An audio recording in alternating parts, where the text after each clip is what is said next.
Vayakel, after Moshe had given the order exactly what has to be done, the Torah tells of V'yetzu kol hadas b'nei Yisrael b'fnei Moshe. So if you remember, the Ohr HaChaim HaKadosh pointed out, what is that telling us? So the Ohr HaChaim had said, Pirush yotzu kulam ke'echad b'zrizus lovi. They left Moshe's presence with zeal, with alacrity, to do whatever they were told to do. Lo hoya be'em echad shenisaki mechavero.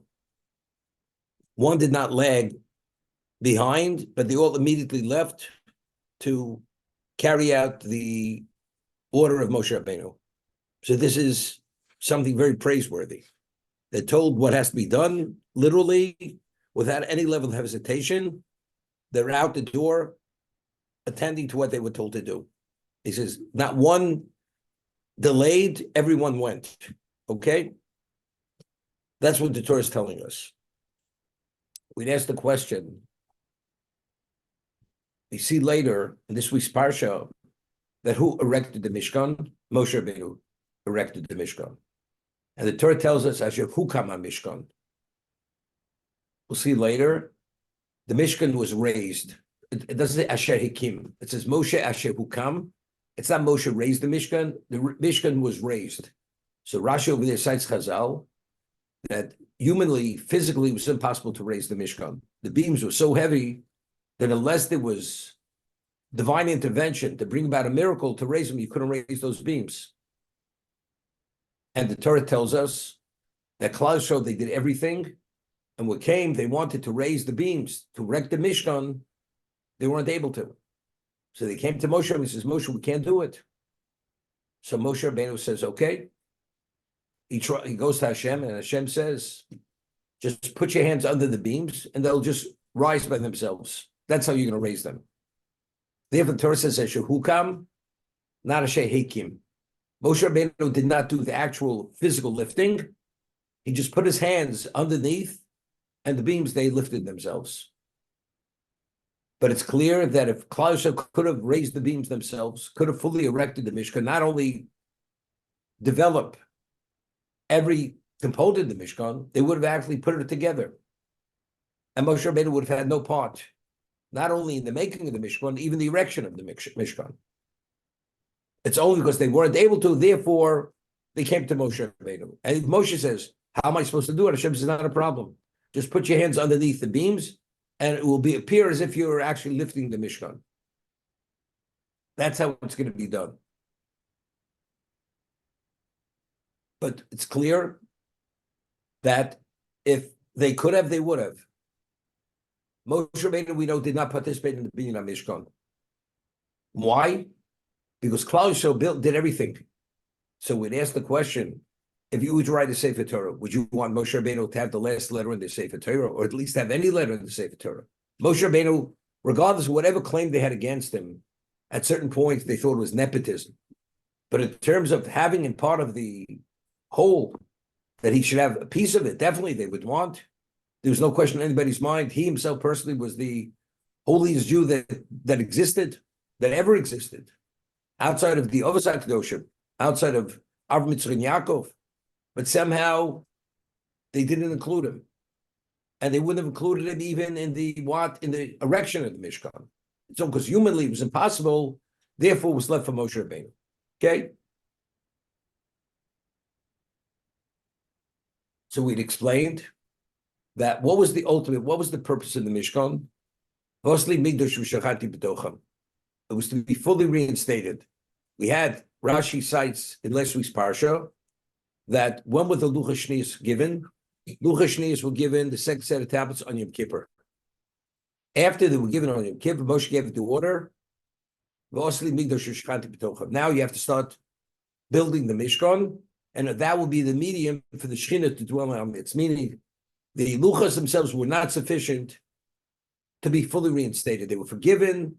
They're on the road to full recovery, to full reinstatement. But when were they fully reinstated in terms of the connection?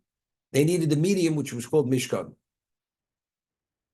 So that they were out the door, as Rashi says, as the Ohr HaChaim points out, the Yetzu Kulam L'fnei Moshe. This is like L'hagid Shvochim, to speak about their praiseworthiness, that one delayed. they all immediately, they attended to this task to create that entity that will be the medium to reconnect them to Hashem. They were so focused on that. As a result of that, what happened? They forgot about Moshe Rabbeinu. That's the reason why there's no claim. We don't find not a word. There's a claim against Klal Yisrael that they forgot about Moshe Rabbeinu. As we said, just as you find by Avram Avinu, by Yachush es Chamoro, when he hitched his donkey to go to the Akedah. From there, we learn that when a person is totally consumed with love, it overrides any level of protocol. Avram Avinu, even though he was 137 at the time, although he was wealthy, he had slaves and servants who could have hitched his donkey. At that moment, because the Avi had what existed, only the objective, which was the Akedah. Nothing existed at that moment, only that. So at that moment, he didn't think about himself, he didn't think about his wealth. All that had to be done was the Ratzon Hashem. What is the will of God? The Akedah. At this moment, what existed in Klal Yisrael's mind? That reconnection. As a result of that, that's the reason why they didn't think about Moshe Rabbeinu. But to the contrary, this is praiseworthiness. It shows to what degree they were consumed with this reality. As a result of that, that's the reason why they forgot about Moshe. And as a result of that, they would even raise the Mishkan. They would have erected it if they could have. But because humanly they couldn't, that's the reason why they came to that stop and they come to Moshe. We can't do it, but we would have. But again, only as a result of Ha'avim Kalkas Ashura, that's a confirmation where they were, that they wanted it so badly. Therefore, Moshe, it didn't exist at that moment. Therefore, there's no claim against them.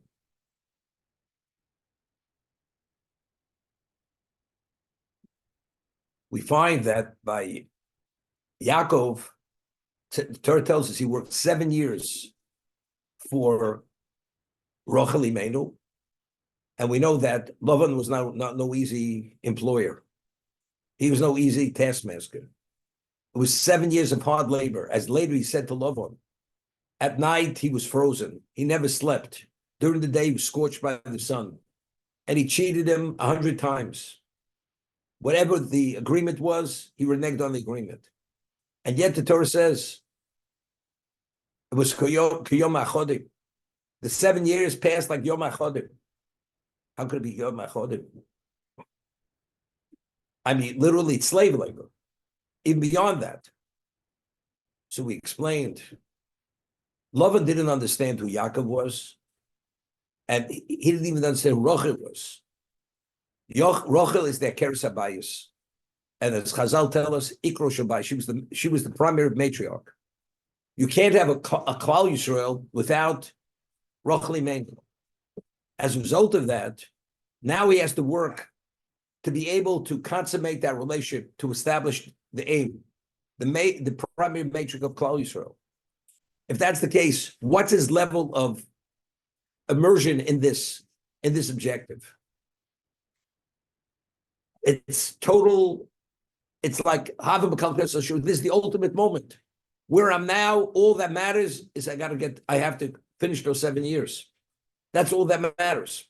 See, in the past we had said, if I give you a piece of property that's worth $1 billion, I said pay 100,000, then you don't have a nickel to your name. 100,000 means nothing. If I'm getting, I have an understanding, I'm getting $1 billion piece of property, and I have to pay 100,000. Well, I don't have it. You don't say it's a lot of money because you have an understanding of its value. So we had said in the past, since Yaakov understood Rachel's value, whatever you worked, it meant nothing. I'm saying no. It was because the same idea here. That this is Avim Mekalkas Ashura. What's the objective of these 7 years? All that matters is we got to get the job done. We got to get to the finish line. Once we have the finish line, then now I can address the objective of creation, which is to establish a Klal Yisrael. That's the reason why it's the Yom HaChodim. It's the same concept over here, that all that mattered, the work, the difficulty, the father-in-law, all meant nothing. Only one thing meant something, that Rachel is going to be the aim, is going to be the matrix of Klal Yisrael.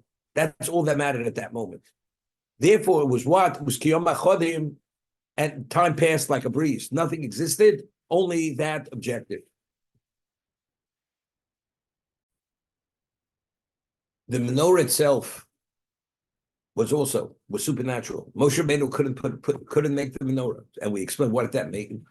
That the kavana, the intent that it had to be infused with to be able to be effective in its capacity, which was to generate every level of siyata d'shmaya for Torah Sheba'al Peh, only Hashem could do that. So what does Hashem say to Moshe Rabbeinu? Take the block of gold, put it into the fire, and the menorah came out by itself. And that's what it said, Te'oseh HaMenorah. The menorah was made. It's not he made it, it's Te'oseh, the menorah.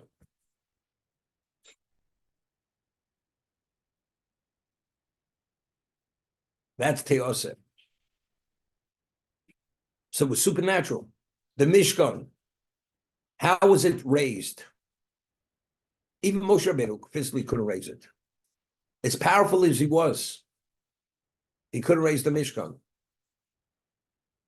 The Mishkan, which is Osli Midrash V'Shavchati B'Tocham, which is something that has the capacity to contain Hashem's presence. How's it possible? And that was Moshe Rabbeinu's question at HaKadosh Baruch Hu.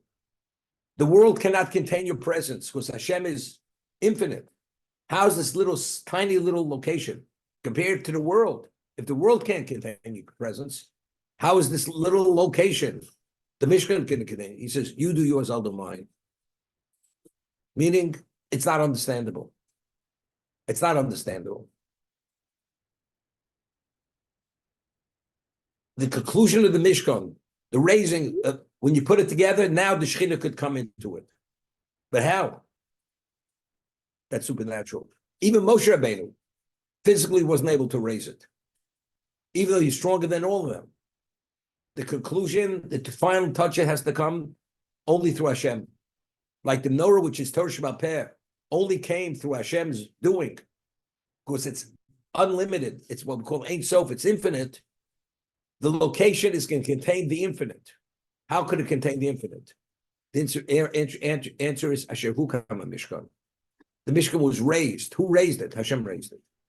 It only had the capacity to contain Hashem's presence only after Hashem raised it. It came through Moshe's initiative, but the end result was Hashem had done it. As the menorah, it's Moshe's initiative.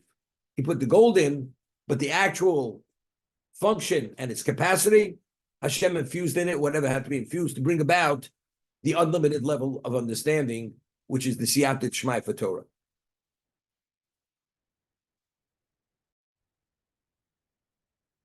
Elub Kudei Mishkan. These are the accounting of the Mishkan, meaning all that was given, the materials, exactly where they went. Moshe is giving an accounting to show that every bit of material that was given, where it was allocated to, and how it was used. Elub Kudei Mishkan, Mishkan Edus. Asher Pukar al Pi Moshe, which was designated through the word of Moshe, Avodas HaLevim, the service of Levim, B'Yad ben Aaron HaKohen. He was the one who oversaw the work, the Avodas HaLevim, Isamar, the son of Aaron. Let's see Rashi. Elub Kudei, Parshu Nimnu Kol Mishkalei Nidvas HaMishkan L'Kesel Zov Nechoshes. Giving accounting of all the donations of the silver, gold, and copper. And all the various vessels that were made with these various metals are delineated.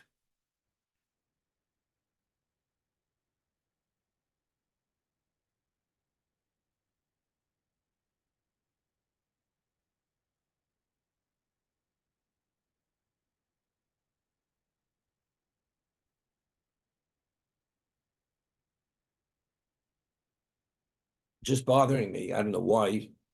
You know, in the order, when we were given the order, the Torah tells us, Zov, Kesef, Nechoshes. The order is according to what's most precious. Right? Gold is more precious than silver. Rashi over here, when he says, Pashu Nimnu Kol Mishkale Nidvas HaMishkan. right? The weight, mishkale doesn't mean the shkol. The mishkale means the shkolim that were given, mean the weight of gold, silver, and copper. But in Rashi, when he says the order, he says, Nidvas ha-mishkan lekesev l'zov l'nechoshes. I mean, what's Rashi changing the order? He should say, Nidvas ha-mishkan l'zov u'lechesev l'nechoshes. Rashi mentions kesef first. Right? Why? All the other materials, copper and gold, there was no amount. You gave as much as you want. For silver, there was a mas shekel for the korbanos, right? For the communal offerings, and for the adonim, for the sockets that held the kroshim, that was mas shekel. Each Jew gave a half a shekel. The sockets that held up the kroshim, the Mishkan, the vertical beams. So there was a specific number given. Now the question, now that we know exactly how much silver was given initially, because you can figure it out, there were 603,000 male Jews above the age of 20. Each one had an obligation to give a machzah shekel. So we know exactly where we're beginning. So in terms of the accounting, the accountability, and to show exactly, we know the exact number. What's the first and most obvious you're going to show me? Where did that exact number go? Silver, they gave tremendous amount of gold, and they gave tremendous amount of copper. There was no minimum, there was no maximum. But here, there's an exact number. Could be, maybe that's the reason why he's giving the Pekudei, he's giving the accounting there. For the first thing we talk about is the silver, for that reason. Okay? Mishkan. These are the Pekudei Mishkan Eidus. Shnei Pomim Ramas Lemigdosh. It's repeated twice. Alludes to the Migdosh. Shenis Mashkench Mishnei Churbanim Al B'Nusei Shel Yisrael. The word mashko means collateral. Hashem had taken collateral twice from us due to the sins of the Mishkan. He took the first place of Migdosh, was destroyed for the Jews failed in one area. Gila Rashut is no avodah zora. By Sheni was sinas chido. So the Mishkan was taken twice. That's why Mishkan is mentioned twice. Mishkan Eidus. Why it's called Mishkan Eidus? Eidus liYisrael. It was a testament for Klal Yisrael that Hashem had forgiven them for the Masa Egel. Proof in the pudding that he had forgiven us because his Shechina dwelt in our midst.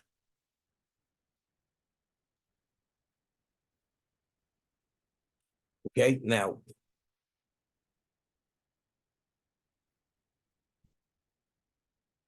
Rashi should say, Eidus Lisel She Mochalem HaKodesh Baruch Hu Amasa Egel.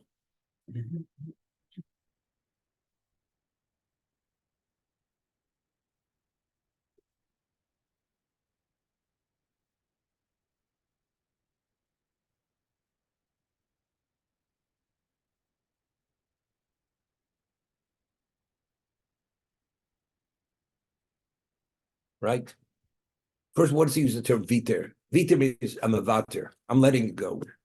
Right? The Gemara says that kola over al midosav, mavil al pshavachatov. If you want to look away, viter means I'm willing to look away. In Parshas Kisisa, what does Hashem say? What does Moshe Rabbeinu say to Koloso? Obiyom pokti ufakarti alechem. You remember Rashi says Chazal that whenever Klaus are going to be punished till the end of time, part of the punishment is for Chet Egel. What do you mean? But if the record was cleared, why are we punished for the Chet Egel? It'll be a pokti ufakarti. So therefore, it's not really full forgiveness. We're still paying debt. Whenever we punished, part of the punishment is the Chet Egel. So the debt is never paid. So what is viter? Hashem is willing to look away for the moment, but we're still paying the price. That's why it's not mochal. Even though the term there is Hashem forgave us means we're going to continue to exist. But in the reality, it was really viter. So we asked the question in the past, why is it biyom pokti fakarati? Whenever you're punished for the chet, for any sin, part of that punishment will be the chet egel. Question's why? What we should be punished for, we deserve to be punished. Why does chet egel have relevance to every time we sin? Part of the punishment has part of punishment is the chet egel. Why? Because every chet traces This. Every chil Hashem from the chet egel onward till the end of time is why? Because the chet egel. If we wouldn't have sinned with the chet egel, we reverted back to pre-sin. The world would have reached its level of perfection. There would have never been another sin, and that impurity would have never been generated. So it's only, why did we revert back to post-sin? Because we failed with chet egel. So every bit of chil Hashem going forward is why? Is because we failed with chet egel. That's the only reason. If actually, until the coming Mashiach, the world will not reach its level of shleimus, that level of perfection. To recognize God, where all evil will be purged from the world. As a result of that, will be a pokti fakarati. Whenever I will punish you, part of the punishment with the chet egel, because the only reason why there is failing is only because of the chet egel. That's the understanding. Okay? Difference viter. It says, HaKadosh Baruch Edus li Yisrael shevit lehem HaKadosh Baruch Hu al masa egel. Hashem was willing to look away. In terms of what would happen, really, we should have been destroyed. The midas of rachmi, because Moshe Rabbeinu had supplicated Hashem says, you know something? I'm going to let you go forward. But if you fail, and that failing is due to your past, then you're going to be punished. For the egel too, because it's. Let me explain you something. We had discussed many times, what's midas adin? Midas adin only happens whenever there's a kitruk. When Sutton prosecutes our record, audits our record, that's the basis of midas adin. Correct? Otherwise, if there's midas arachmim, he doesn't prosecute the record. Now, when he prosecutes the record, where does he go back? He goes back to the very beginning. Why did this happen? He brings up the chet egel. This chil Hashem happens. Why? Because originally we did what we did. All this could have been avoided. So we go back there to fail. It's going back. We trace it back to the source. Therefore, that's viter HaKadosh Baruch Hu. Amaisa egel. It's not mochav.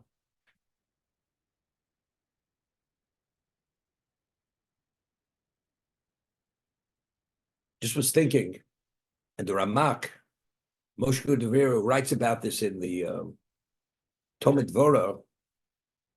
He says, he speaks about the Yud Gimel Midas HaRachmim, and we have to emulate Hashem in all areas of the way He is Rachmim, at every level we should be. And he gives an example. Let's say you have a person, a Jew who's in Russia. One of the Midas HaRachmim is that Hashem will even give that person some level of Rachmim. But he's evil. So he says, we find that HaKadosh Baruch Hu says, Zochati lo chesed nurayich, avas nurayich, avas klusayich. Chesed nurayich, avas klusayich. Lech dech achrei b'midbar. When a child is born, even in Russia, if he's born to Jewish parents, from the time at the moment he's born, he's pure. Oh, unfortunately, through his choices, he became evil. Hashem says there's a midas harachmim that Hashem goes back to the very beginning. I remember when you were born, and since when you're pure, then there was no basis to punish you. The rachmim is to give you another chance. If the person's in rush, ultimately he'll be punished for whatever he did wrong. But to give him a chance that he'd be able to continue, because he goes back, the chesed urayich goes back all the way to the very beginning when you're born, and then you were pure. This is the Ramak. That's the ultimate level of rachmim that Hashem has. Chesed urayich. Vita lehem HaKadosh Baruch Hu al Maisa Egel. How do we end up at Sinai? We only ended up at Sinai because Seder lo osel him. We have no provisions. We went to the desert. So the basis for that is Lech Lecha Acharei Midberes Lo Zarua. So even though we failed at the with the Maisa Egel, and all Chil Hashem is that, but there's still the midah of Zachatil Chesed Merayim. Because we only arrived at Sinai initially to bring that about was only because we went into the desert. That was the Chesed Merayim. I'm saying that's what's Viter. There is a trace of that. But simultaneously, this Rachmim in place because it's rooted in Lech Lecha Acharei Midberes Lo Zarua. That's what I was thinking. For the Chet Egel, we didn't need a medium called Mishkan. The relation was direct. After the Chet Egel, we need a medium. Why? As I'm saying, because it's only Viter. Because we have that same imperfection of Adam. Except because it's Zachat Chesed Urayich. But why was there Kabbalah Satorah? Because we went into the Midbar. That's what we merited to have the medium. That was the basis for the Rachmim that Moshe Rabbeinu was able to supplicate Hashem. Adam Arishan had no medium. Once he was disenfranchised, that was the it. He was no longer called Adam. We were called Adam because we made it to Sinai. The Torah was given when Hashem put the mountain over our heads. We said Nasav Nish, we accepted the Torah. The world at that moment reached its objective. Now, because Chet Egel, that objective is going to manifest itself differently. But if it wouldn't have failed with Chet Egel, it would have been there and wouldn't have gone beyond that point. The world would have reached its level of perfection. We failed. So we failed. So we've averted post-sin. Post-sin, we have that impurity. That impurity doesn't allow Hashem to be directly involved with us, as he couldn't be involved with Adam, because he putrefied himself. We have the putrefaction of Adam. That's what we have. But we have the medium called the Mishkan. Why? Because there was a Kabbalah Satorah, and the Kabbalah Satorah was at that perfect level. That was before the Chet Egel. And why was there Kabbalah Satorah? As I said, because Lech Lecha Acharei Midberes Lo Zarua. That's why there was a Kabbalah Satorah. Therefore, it was Viter. To be cleansed, you're not cleansed because you have the imperfection of Adam. But are you worthy of the relationship? The answer is yes. How does that happen? It's through the medium of the Mishkan.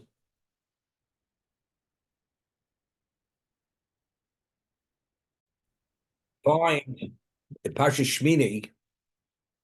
Shmini, when Aaron began officiating, only then did the Shekhinah enter into the Mishkan. Moshe officiated for 7 days, the Shekhinah did not enter. Because he was only establishing the Mishkan to have the capacity for the Shekhinah to come in, and it was intended for Aaron and his children. And then when they began officiating, the Shekhinah entered into the Mishkan. And it says, Vayaronu Kolom.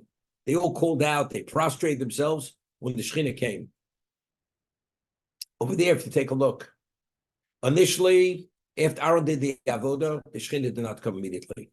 And Aaron says to Moshe Rabbeinu, Moshe, what did you do it to me? You embarrassed me. Because the Chet Egel, I was involved, I'm not qualified. So it says Moshe Rabbeinu went with Aaron into the Ol Moed, they were Mispalel, and the Shekhinah came. And that's when it says, Vayaronu Kolom. They prostrated themselves when the Shekhinah came. But if you take a look there in the Chazal, in the Midrash, the Jew said, here we gave all this wealth. We're involved in developing the various components of the Mishkan. The Mishkan exists. It's all exercise in futility. If the whole purpose of the Mishkan was that Vasli Mishkan Shechanti B'tocham, where's the Shekhinah? The Shekhinah didn't come. Did not come. So what did that mean? The Shekhinah didn't come. The ultimate purpose was that we're beyond the Adam. We're beyond Adam. Adam, once he was disenfranchised, he had no relevance to the Shekhinah any longer. There's no Shechanti B'tocham. There's no medium for Adam. For us, this is supposed to be the medium. But it's all medium if the Shekhinah comes. Where's the Shekhinah? And that's what they said to Moshe Rabbeinu. After all this work and all this effort, what we've been involved, it's not happening. Moshe Rabbeinu went with Aaron, he was from Spalel, then the Shechina came. Then Zvayiron Kolom. They all called out and they prostrated themselves. They acknowledged the Shechina. But again, they understood, because at best this is Viter. This is Viter. Where we're today is we're post-sin. We're post-sin because we brought ourselves to post-sin. Except Hashem, because it's a Chadvan Chesed Norayich. He's willing to have the median. But where is it? It's not happening. Moshe Rabbeinu went, he supplicated Hashem for that Midas HaRachmim, and as a result of that, the Shechina entered into the Mishkan. We did the Egel. HaKadosh Baruch Hu says, Lech Reid, Yishiches Amcha. Descend because your people have become corrupted. So Rashi cites the Midrash. Why is it my people, not your people? Because this was the Erev Rav. They initiated it. Because they said, Elo Elohecha Yisrael. So the Erev, the Jews did not bring this about. Moshe Rabbeinu is not condemned for this, but he's told it's because of what you did. You meant L'Shem Shemayim, but you should have consulted with me. So Moshe Rabbeinu to agree was he put himself to the nth degree to have this reinstated, because he was at fault.